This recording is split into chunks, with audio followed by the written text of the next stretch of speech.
Do all people have a soul?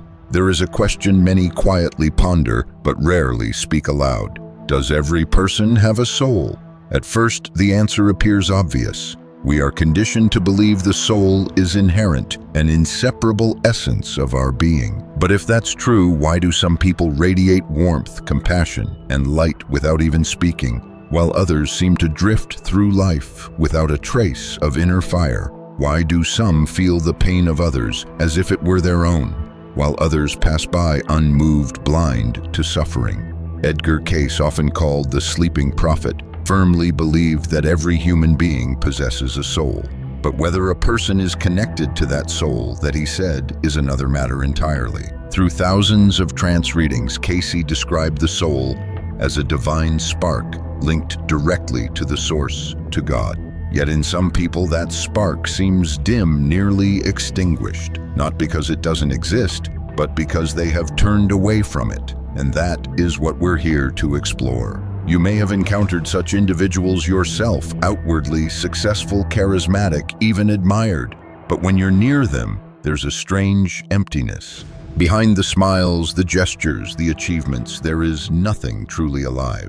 This is not a metaphor. Increasingly, philosophers, spiritual teachers, and even neuroscientists are daring to ask the same question. Is everyone truly connected to their soul? Or can that connection be lost so deeply that a person becomes something else entirely? Cayce taught that the presence of a soul can't be proven by science or measured with instruments, but it can be felt through intuition, through subtle vibrations, through a quiet internal recognition. And conversely, its absence can also be sensed as a silent warning. He described people whose spirit had seemingly receded into the background, overtaken by the mind, the body, and instinctual impulses. He didn't call these people evil. He said they were asleep. Their souls still existed buried deep inside, but it had been silenced beneath layers of pain, ego, fear, and a relentless hunger for control. So what makes a person spiritually alive? How did Cayce determine whether someone was in touch with their soul? The first sign was selfless empathy.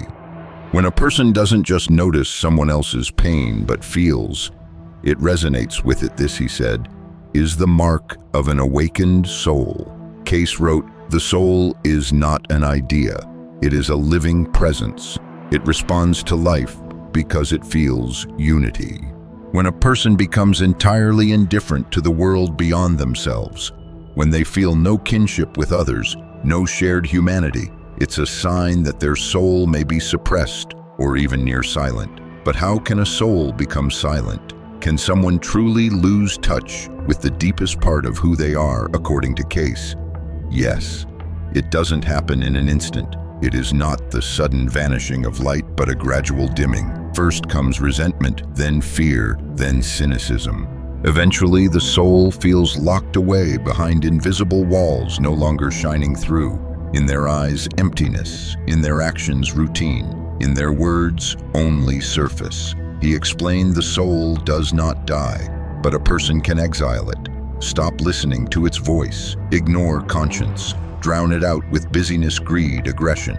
And then, yes, the body continues to live, but the light is gone. Cayce believed this was more common than we'd like to admit. Sometimes it happens after great trauma. Sometimes after years of choosing ego over essence.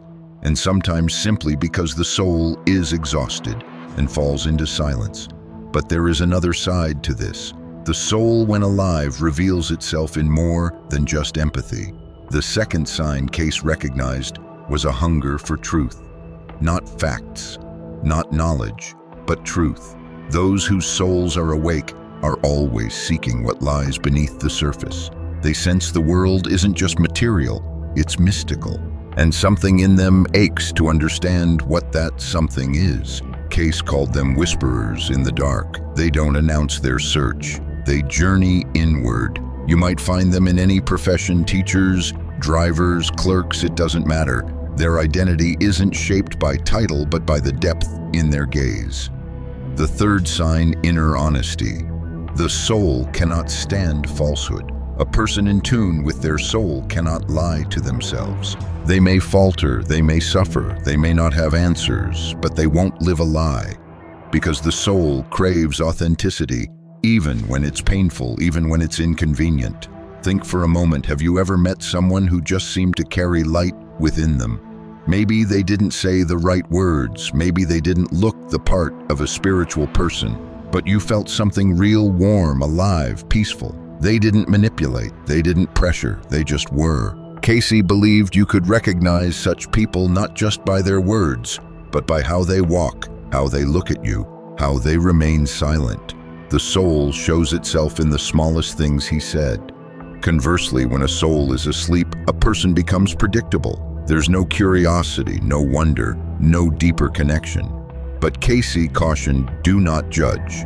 Even the darkest shell may still protect a hidden light, simply waiting for the right moment to awaken. Sometimes, when the soul truly falls silent, a person loses all sense of meaning. They may still go to work, attend celebrations, share smiles on social media, but inside it's dark, as if someone turned off the electricity. Cayce called this state the inner night.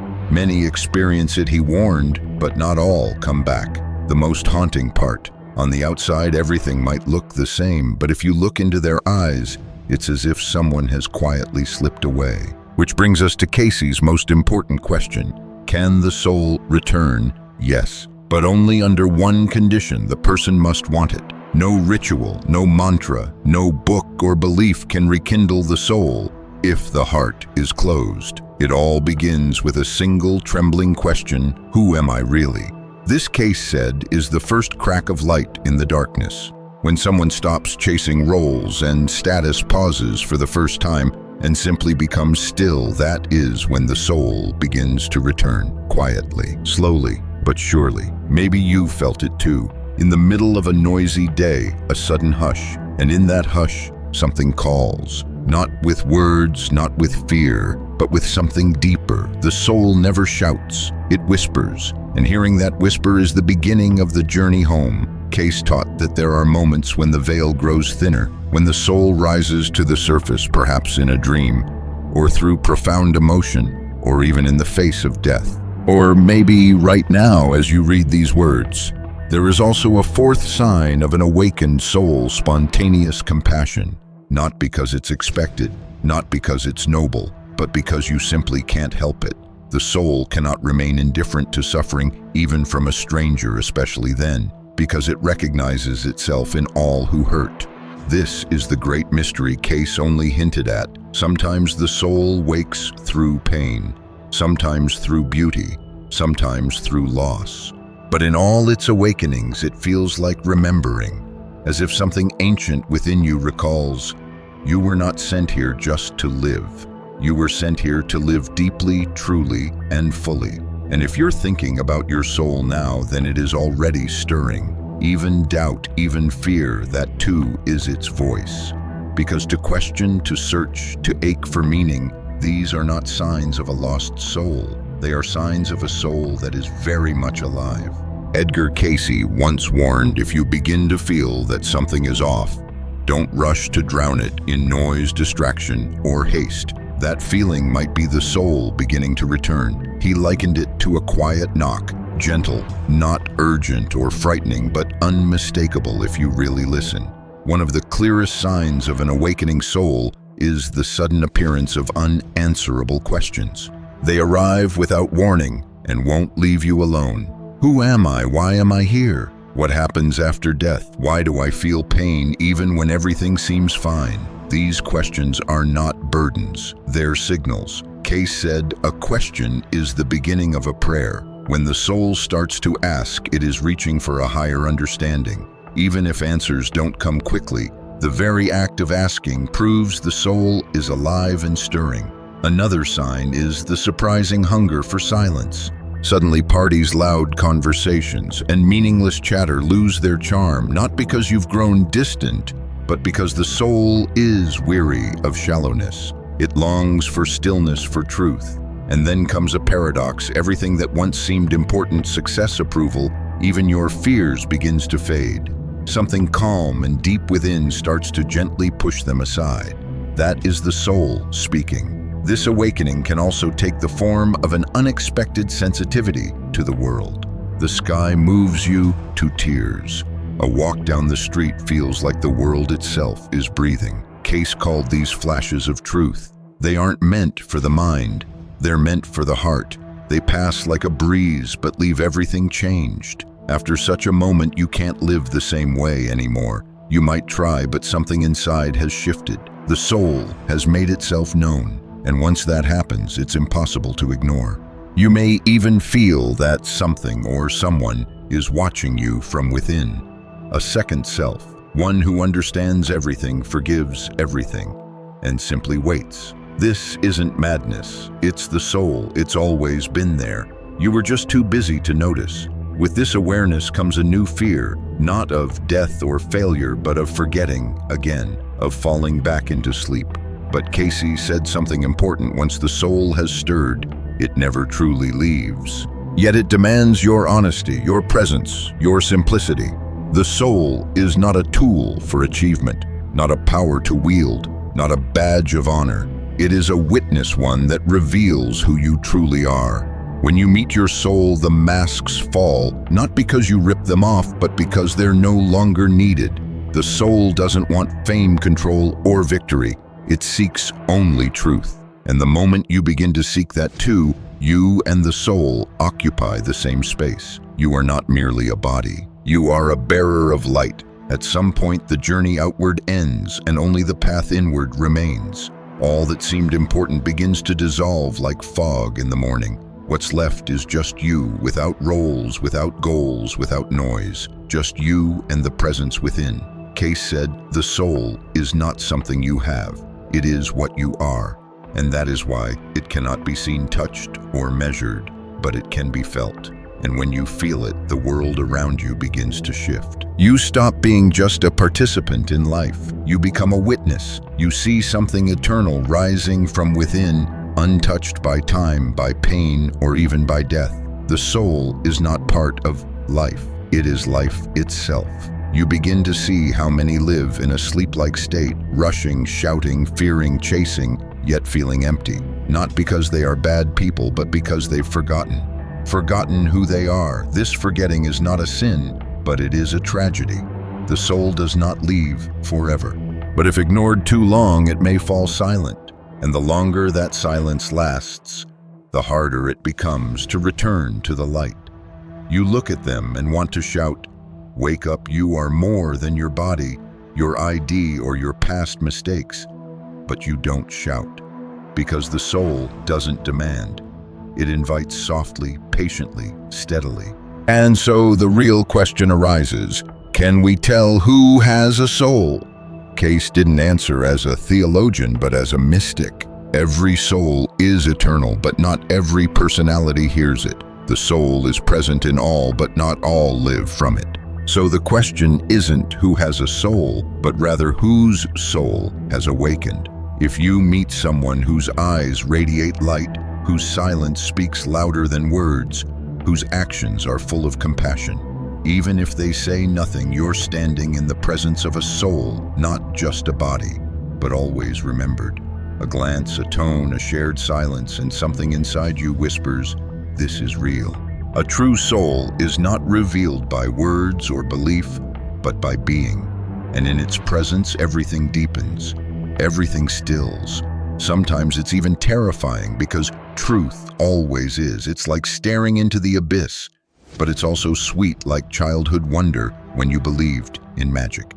Cayce said, when you meet an awakened soul, something ancient inside you responds, not your intellect.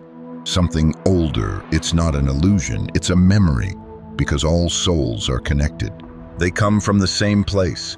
They just got lost in the dust of life. And when one soul awakens, it becomes a beacon for others. So if reading this stirs something inside you, this is not by chance. It's your soul responding. Don't rush to silence it. Stay with it. Let it unfold. It won't destroy you. It will bring you back to yourself. Maybe right now you're hearing that knock Cayce described: quiet, persistent, impossible to ignore. It's an invitation to return to who you really are, to where everything began. And if you respond, your world will change. Not outwardly, but inwardly. The world won't get easier, but you will grow deeper and maybe truly alive for the first time. Now you know everyone has a soul, but the real question remains, do you hear yours? If these words resonate in your heart, don't rush back into routine, into the feed, the noise, the race. That the door opens to something far greater than mere information. The soul is not just a poetic idea. It is real, it is watching, it is waiting, and often it draws closest in moments of doubt, questioning, pain, or inspiration. Cayce believed the spiritual path is not about becoming something new, but about remembering who you have always been. The soul is not something to conquer. It is your origin. It is your return. We do not arrive on earth by accident. Every soul carries a mission, but that mission may not be grand or loud. Sometimes it's as simple as being there for someone at the right time, saying one kind word, remaining silent when everyone else shouts, because the soul does not work through force. It works through presence. Cayce once said that the world doesn't truly change when governments shift or new technologies emerge. Real change happens when even a single soul awakens, because that soul, even in silence, begins to emit a different frequency. And that frequency resonates quietly but powerfully with others. Maybe you are that soul. Maybe your awakening will be the gentle nudge someone else needs. Or maybe these words are just a reminder, but sometimes it's a simple reminder that helps us find our way back. So if you feel a quiet light within you, if there's a sense of peace, of something deeper stirring, don't be ashamed of it. Don't hide it. Even if the world around you remains asleep, don't stop being awake. Don't stop being. What this world needs isn't more noise. It needs presence, genuine, honest human presence. Edgar Cayce taught us this. We are all travelers. We are all on our way home, but that home is not somewhere in the future. It's already within us. And the soul is our only true compass. If something in these words spoke to you, leave a like on this video, not just to show support, but to affirm that the light still burns, that there are still souls searching, still finding. Drop a comment below with "I am here" or share how this made you feel. You never know, your simple honesty might become the spark that guides another soul out of the dark. And don't forget to subscribe, because there are more journeys ahead.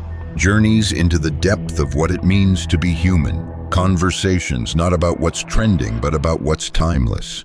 Together we remember who we were and who at our core we still are. See you not in the noise, but in that quiet space where words fade and the soul begins to speak.